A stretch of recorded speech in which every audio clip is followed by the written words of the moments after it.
Sziasztok! Bukaresti metró vlog, egy kicsit metrózni fogunk itt Bukarestben. Az egyik jellemző a keramit burkolat. Itt ugye nincs probléma ezzel, mert hát a keramitnak a legnagyobb hátránya az az, hogy csúszik, de mivel itt nincs, nem esik be az eső jobb esetben a metróba, ezért ez nem jelent problémát. És akkor most egy kis bukaresti metrózást fogunk csinálni. Tavaly is megtettük már ezt az utat, és most ráismétlünk, mert a tavalyi felvételemen elég rossz lett a hang. A világ legkeskenyebb metróállomását meg fogjuk újra nézni, és arrafelé megközelítjük Bukarestnek az óvárosát, már amennyi marad belőle a nagy megalomán építkezések után. Ugye, mint nálunk régen, ez hát nem tökönverős, de ilyen becsippantós, bejelentkezős metró megálló van. Tehát a jegyet le kell csippantani, és úgy lehet bemenni. Tulajdonképpen a tegnapi videóban már bemutattam, a turista jegyünk meg van véve, és kinyílt a történet, és itt le fogunk menni, és a jobb oldali peronról szépen tovább utazunk. Hogy ma ne tévedjünk el, megnézzük a térképet, elvileg mind a kettő járat jó nekünk, és ide szeretnénk menni. Most pont jó nagy tömeg van, lemozgó lépcsőzünk, úgyhogy ezt csak selfie módban tudom felvenni. És itt megvárjuk a metrót. Jó nagy tömeg van, jó sokan vannak. Ugye a monitorokon jelzi, hogy mikor jön a metró és hogy hova megy. Fönn ilyen galéria van, mint nálunk volt a Nagyvárad téren, és a másik irányból érkezik a szerelvény. Ez egy ilyen dupla vonalas szakasz. És akkor legyen ez az utazás az eltévedések útja, meg ez a videó. Ez a Hogyan tévedtünk el a bukaresti metróban című rész. Ugye tegnap is állandóan eltévedtünk a bukaresti metróban, és most is rossz metróra szálltunk, de olyan nagyon nagy bajt nem okoztunk, mert 3 metróvonal volt ott, ahol felszálltunk, de csak 2 volt kiírva, mert hogy arról az útirányról csak az a 2 indult. És rossz irányba jöttünk, de nem probléma, mert az óvárost, az régi autentikus Bukarestet szeretnénk megnézni, amiből a Ceausescu megalomán építkezései, meg az 1970-es években történt nagyon erős 7,valahányas földrengés miatt nem sok maradt. Úgyhogy most egy másik oldalról nézzük meg az óvárost, és visszafelé fogunk azzal a metróvonallal utazni, azzal a metróval, amivel szeretnénk azt a világ legkeskenyebb metró peronját ismét meg szeretném nézni, mert a tavalyi videóban nem sikerült a felvétel, legalábbis a hang nagyon rossz lett. Úgyhogy leszálltunk itt, és abba az irányba, oda a hátam mögé megyünk, ott elvileg az autentikus régi Bukarestből maradtak épületek. Most meglessük, tavaly ott nem voltunk. A Dembavita folyónak a Bukarest belvárosán átfolyó szakasza, ugye látható, hogy szabályozva van a folyó, nem természetes, de hát a városban ez a természetes tulajdonképpen, hogy szabályozzák a folyókat. És itt már ilyen modern, de régebbi építésű házak találhatók, de mellette pedig a betontömb. Nem mondom, hogy panel, mert szerintem így ránézésre nem is az. Ez körülbelül a 19.-20. század fordulójának az építészete, illetve a 20. század első felének a modern építészete, amit képviselteti magát. Az eredeti óvárosból nem sok maradt, hiszen Ceausescu az egészet át akarta építeni, de hát aztán szerencsére nem volt rá ideje, és akkor maradtak azért ilyen hangulatos kis részek. Ezt most kicsit körbe fogjuk járni ebben a videóban, és akkor a végén még metrózunk kicsit. Illetve lehet, hogy a tegnapi metró eltévedő snittekből is vágok be. És mondták, hogy menjünk le itt, hát pont a rossz irányba mentünk, úgyhogy az ellenkező irányba mentünk, mint amerre szerettünk volna. Na itt pedig felszálltunk a rossz vonalra menő metróra, mert hogy itt egyébként 4 vágány van, 2 peron, és mi még ketten ki tudtunk ugrani, 4-en meg elmentek, mondtuk nekik, hogy majd akkor jöjjenek vissza, itt várjuk őket. És most már tényleg lehet rajtunk röhögni, mert valaki beszólt, hogy az a metró az 4-es, és mégis az volt a jó metró, úgyhogy rájuk szóltunk telefonon, hogy várjanak meg minket a következő állomáson. Ez így nem jó, hogy 6 félét mondanak, hogy merre kell menni, valakinek vezetni kell a csapatot, mert így csak kóvájgunk leföl a metróban, és soha nem jutunk sehova. Végre jó metróra szálltunk, és eljutottunk a célállomásunkhoz. Nem minden van szépen felújítva az óvárosban. Vannak itt ilyen egész lepukkant dolgok is. De amúgy vannak gyönyörű és szépen karbantartott, szépen felújított épületek is természetesen.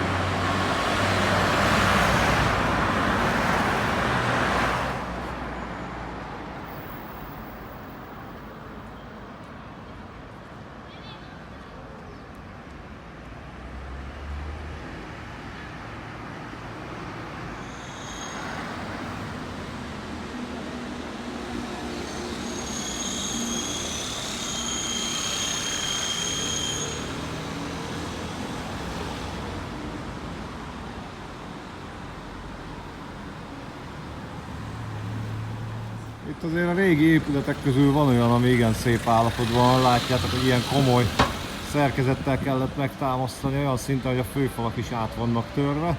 Ilyen viszonylag erős háló van, hogyha valami leomlana, az ne essen az emberekre. De a klíma az itt is. Nem van, a kültéri. Olyan, mintha le akarna esni. Autentikus cipészműhely, ide nézzetek. Eredeti felirat, és még működik, ott vannak benne a cipők. És a kirakatva. Otthon már nem sok Schuster műhelyt lehet találni. Egy-két Mr. Minute-ben javítgatnak, de hát nem hiszem, hogy komolyabb munkát meg tudnak csinálni. Itt még van autentikus Schuster műhely. Úgyhogy egy kicsit itt sétálgatunk, feelingelgetünk Bukarestnek a központjában. Nagyon eklektikus a dolog, mert mindenféle épület van, vannak régebbiek, vannak ilyen lepukkantak, vagy vannak szépen felújítottak. Oda csak úgy ki van hányva a szemét. Tehát tényleg egy kicsit ilyen keleties a történet. De hangulatos. Nagyváros révén itt is nagy divat a motorozás. Ez mintha valami autentikus régi darab lenne. Egy ilyen átjáróházon megyünk át. Tulajdonképpen ilyen tömbházakkal van tartítva a belváros. És ez a Nemzeti Művészeti Múzeumnak a hátsó traktusa. Egy kicsit közelebb megyünk, és megnézzük, hogy milyen szobor van ott. Ez kis ilyen park körbetekintőnk van. Megnézzük ezt a szobrot, hogy kit ábrázol. Azt mondja, hogy Avram Janku. Hát a magyar történelemből nem valami pozitív szerepet tölt be, már hogy nem volt a magyaroknak nagy barátja. Avram Jankunak a szobra. És akkor, ha itt a hátsó traktusát megnézzük a múzeumnak, itt mögötte pedig talán ez egy ortodox templom lesz, majd mindjárt megnézzük közelebbről. Érdekesség itt a parkban ez a kis mellszobor, Alexander Dubček szobra, aki egyébként a prágai tavaszban, 1968-ban kulcs szereplő volt. Egyébként abban az időben ő volt a Csehszlovák Kommunista Pártnak az első titkára, de a forradalomban is kvázi reformkommunistaként nagy szerepe volt, és amúgy a rendszerváltáskor a parlament elnökeként tevékenykedett, 1992-ben halt meg. Hogy mi köze van Romániához, azt nem tudjuk. Minden esetre itt tiszteletet adnak neki ezzel a szoborral.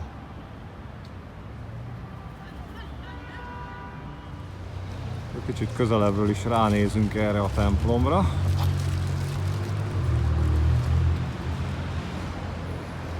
Hát tulajdonképpen ilyen ortodox templom. Ilyen hangulatos keleti stílusban természetesen, és ide a bejárathoz benézünk.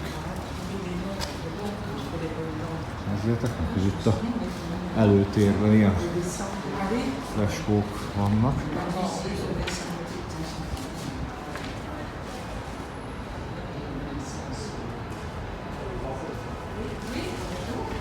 Nagyon szép.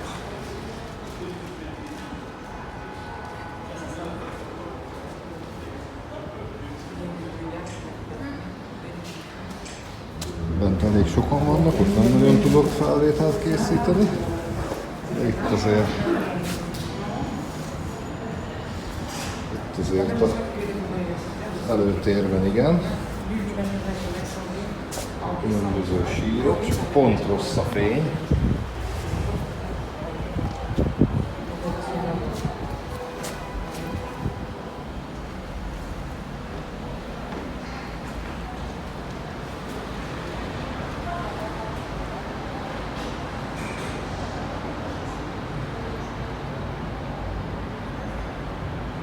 Itt Janó azt mondja, hogy ezt tekintsük, ezeket a freskókat korabeli képregénynek. Hát tulajdonképpen van benne valami, mert ugye ilyen tagolt fal képekkel, és ugye feliratok vannak. Repkednek az emberek, vagy az istenek, vagy a Jézus Krisztus, vagy a fene tudja kicsoda. Mindenesetre nem akarok az ortodox liturgiába így belemászni, mert nem értek hozzá. Ilyen kívülállóként kommentálom. Egyébként gyönyörű. Az ember most jön ki a templomból. Beültünk egy kicsit ide a román Pilvaxba. És ilyen barista hely egyébként, tök jó kis hely, jó kávé van, nagyon finom. És közben innen gyönyörködünk a templomban. Így közelebbről már látszik, hogy ott a tetején az egy kereszt.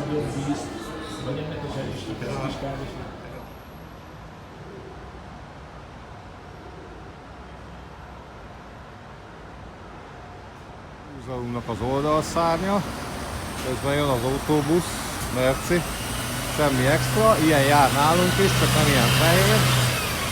És itt a echte román dugó, hát ebben sincs semmi különös, ez is olyan, mint nálunk. Viszont itt van egy ilyen hangulatos kis szökőkút a térnek a sarkán, csak most pont a autó elállja. Itt egy érdekes szobor, mindjárt megpróbáljuk megnézni, hogy kit ábrázol. A forradalom tere, ahol vagyunk, és Iuliu Maniu Románia, a Román Királyság ex-miniszterelnöke, a 20-as, 30-as években volt miniszterelnök. 1950-ig élt egyébként, és ő neki állít emléket ez a szobor. És ha már ugye a forradalom tere, akkor itt van egy emlékműve a 89-es romániai forradalomnak, amikor ugye a Ceausescu diktatúrától és a kommunizmustól megszabadult Románia. És ennek van itt egy szép nagy emlékműve.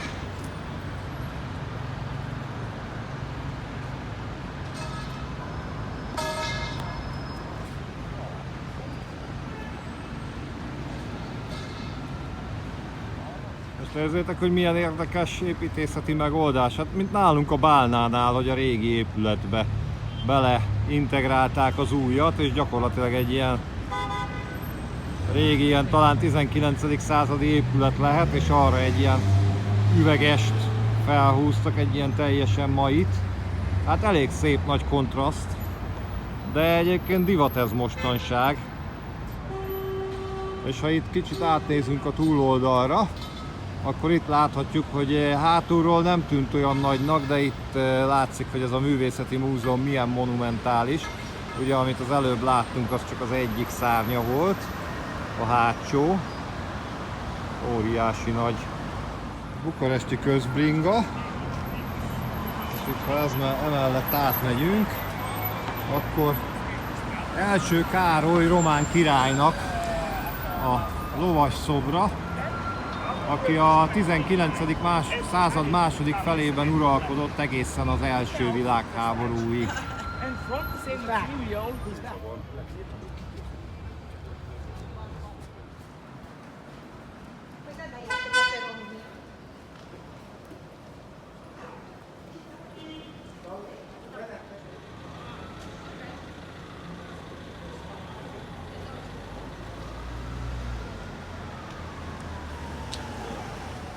Tulajdonképpen olyan nagyon történelmi városmag nincs, igazából talán kicsit mintha az Újlipót városhoz hasonlíthatnám ezt a részt, de egy kicsit ilyen eklektikusabb azért annál, mert ott ugye több a modern. Egyébként hangulatos, ilyen kis kiülős helyekkel, meg ilyenek. Sok helyen ilyen borostyánnal, meg vadszőlővel futtatott dolgok vannak. Ez olyan klasszik sétálóövezet nem nagyon van. Lemegyünk a metróba. Ha minden igaz, ez az a metróállomás, amit meg akarok nézni. Piazza Romana, római tér. És itt lesétálunk, lefelé csak lépcsőre. Beértünk az állomásra. Itt is az autentikus keramitkocka. És meg kell keresni a jegyet, mert be kell csekkolni. Hát a becsekkolást nem hiszem, hogy mutatom még egyszer. A metróállomásnak az aluljárója. És ha minden igaz, ez az az állomás, amit tulajdonképpen utólag építettek. Eredetileg a metró építésekor állítólag ez nem volt. És ott a lépcsőn le tudunk menni a peronokhoz. Több lépcső vezet le.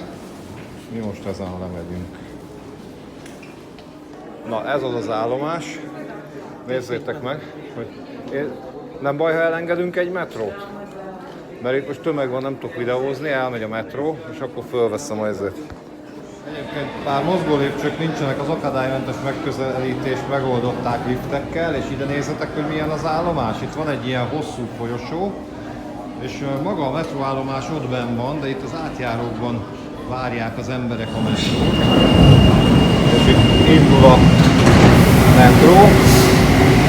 Tulajdonképpen ez a világ legkeskenyebb metróperonja. Eredetileg nem volt állomás, utólag építették be, és ugye nem volt lehetőség a peronokat kiépíteni. Ezért csak egy ilyen nagyon keskeny peron lett.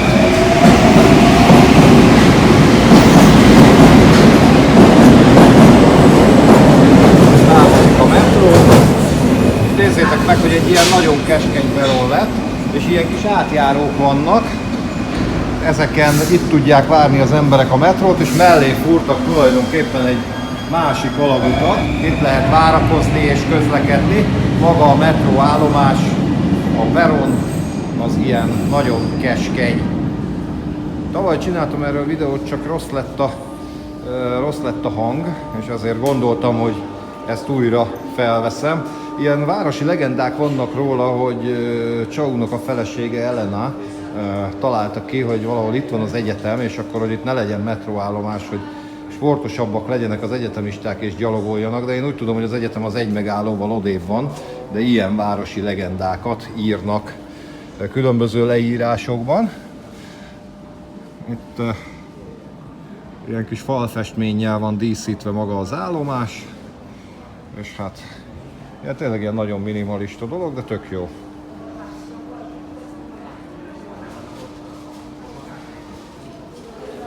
Linea Doi, vagyis a kettes vágány, és egyébként a kettes vonalon vagyunk, ott látszik, hogy M2, és az órák és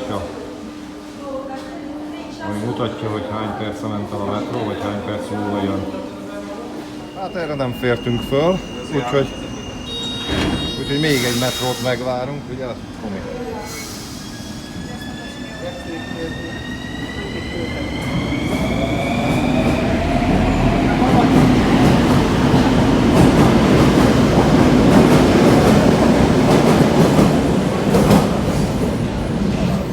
Nem fértünk föl a metróra, de itt mondták a többiek, hogy menjünk a másik irányba, mert arra nincs tele a metró.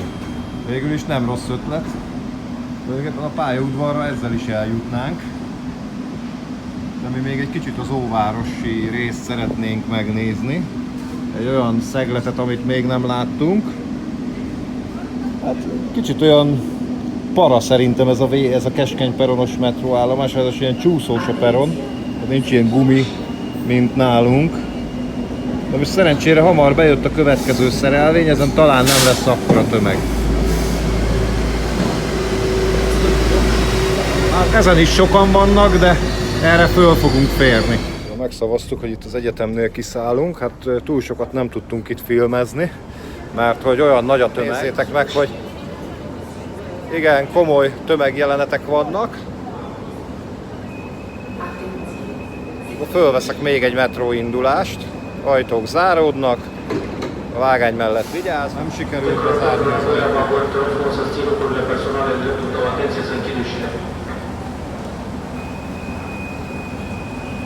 Érdekes, hogy nagyon hamar jött a metró, de mégis ilyen nagy tömeg lett. Egy távozó metrót itt ezen a szélesebb állomáson felveszünk.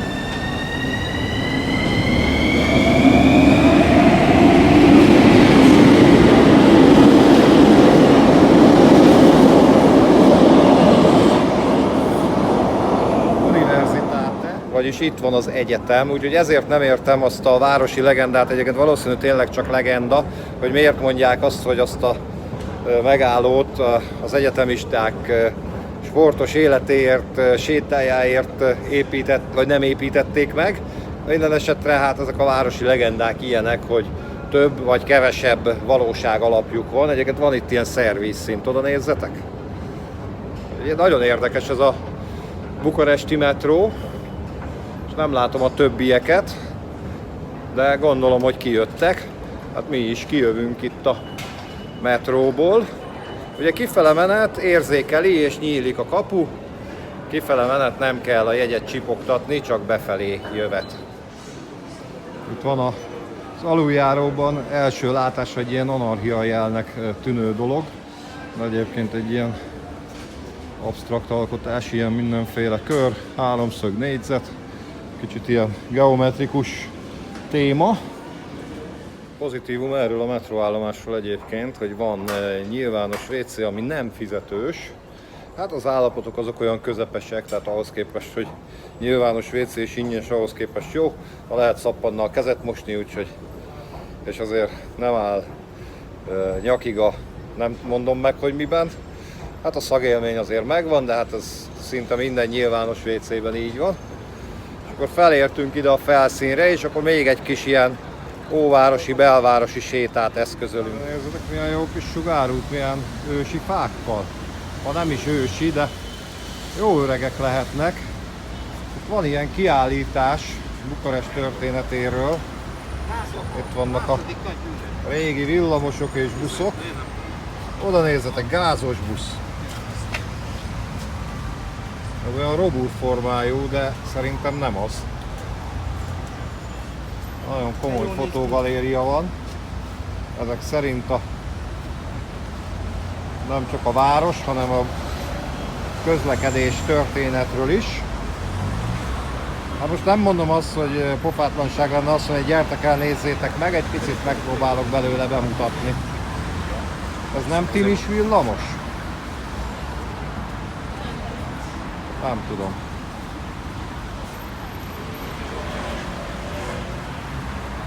Ezt a szívecskést, ezt spottoltuk, csak az eleje nem lett meg a spotban. Mindenféle régi villamosok. Hát egy kicsit ilyeneket is spottolunk, fényképeket, fényképkiállítást. Oda nézzetek, ilyen karbantartó szerelvények voltak, milyen komoly, ilyen köves kocsik. Ilyennel pedig ma utaztunk.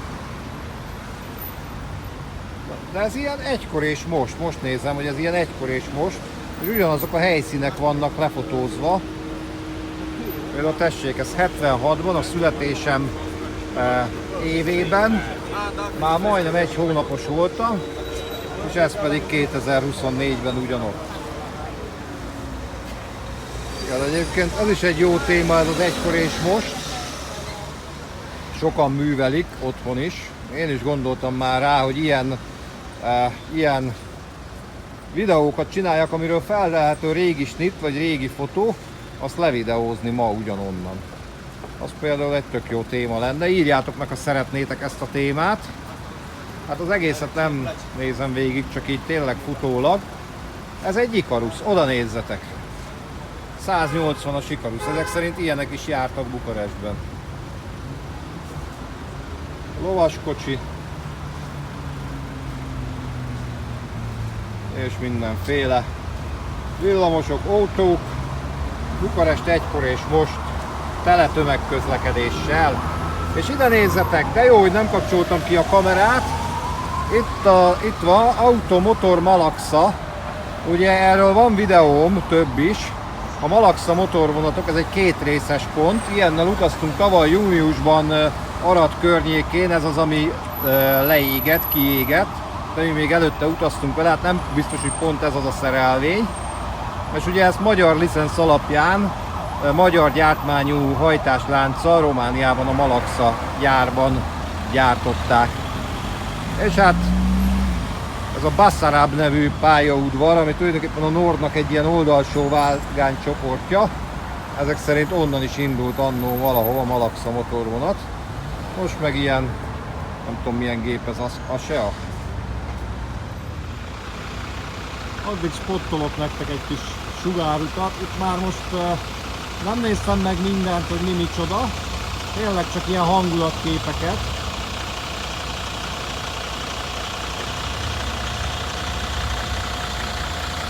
A busz is áll a dugóban természetesen, most a legnagyobb csúcsforgalomban vagyunk. Ezért még egy kisebb belvárosi sétát teszünk itt az óvárosnak tűnő városrészen, és utána mi valószínűleg metróval fogunk közlekedni, hiszen közeleg az este, és nekünk tovább kell utazni Moldova felé, Kisinyovba.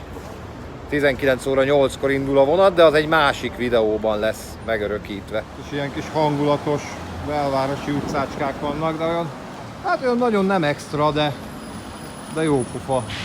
Tulajdonképpen bármelyik európai belvároshoz hasonlítható. Talán némelyik épület stílusa kicsit más, mondjuk ezek pont nem.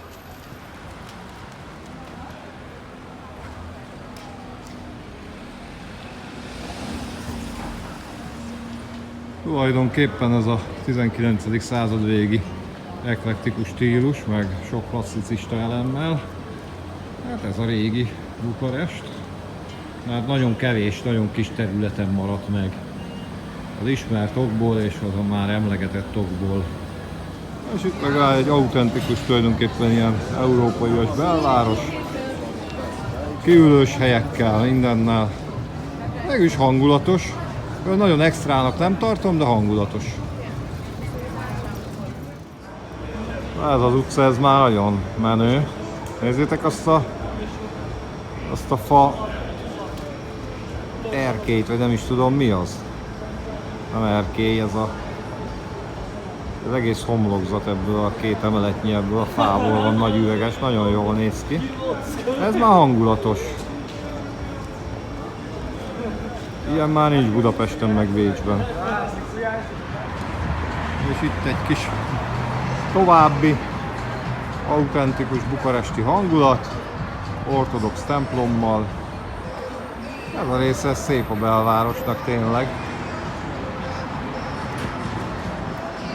De tényleg nagyon kevés maradt a régi Bukarestből. Gyorsan megnéztem, Szent Anton székesegyházról van szó. És a gyönyörű, szépen felújított székesegyház mellett a pusztulat. Szóval mindjárt megnézzük, hogy ez mi volt. De teljesen romos állapotban van, de valami nagyon impozáns régi épület lehetett. Gondolom föl akarják majd újítani, mert ilyen állagmegóvó hálók meg ponyvák vannak rajta. El van kerítve, de itt mellette van egy projekttábla, és azon látszik, hogy milyen állapotúra szeretnék felújítani. Hát reméljük, hogy mire legközelebb jövünk Bukarestbe, addigra már ez is megszépül.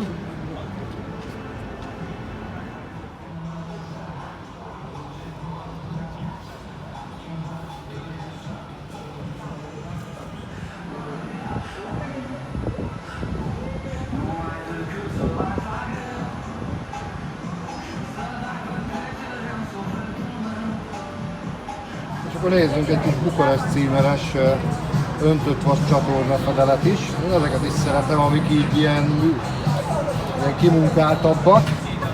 Sok városban van ilyen is, ahol a csatorna fedelek az utóbbi időben újra szebbek. És hát itt a Bukarest belvárosában lenne még mit megnézni. Kicsit komolyabb előkészületekkel többet lehetne látni, mert olyan nagyon jól összeszedett leírás nincs a látnivalókról. Minden esetre mi most megközelítjük újra a metrót és a vasútállomást, és most már elutazunk Kisinyov felé. Én megköszönöm nektek, hogy ezt a videót megnéztétek innen Bukarestből. Megint volt egy kis bukaresti kalandozás, egy kis metrós eltévedéssel, úgyhogy remélem, hogy tetszett, remélem, hogy legközelebb nem tévedünk el. Én Rikári voltam Bukarestből, irány Moldova. Tartsatok velem a következő videóban is. Sziasztok! Csüssz! Ott jön a busz. Benne ül a Vén Campus. De ezt a poént már elsütöttem szerintem.